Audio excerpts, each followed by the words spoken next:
अब सब्जी भूज के धो देतानी भात पानी पानी जाबे खाना बन गेले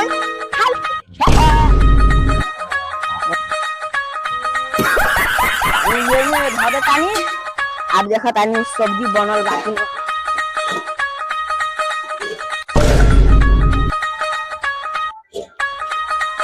बाप रे बाप कितना गरम जा अभी तो लुच्ची झियो ना बा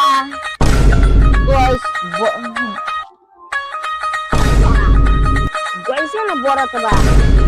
बस बारे आरो बाकी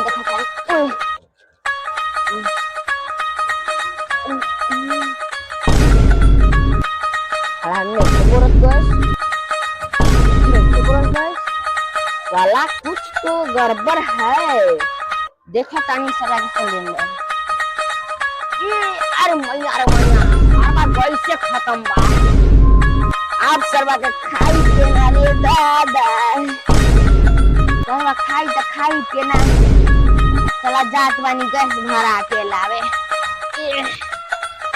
बंद कर दे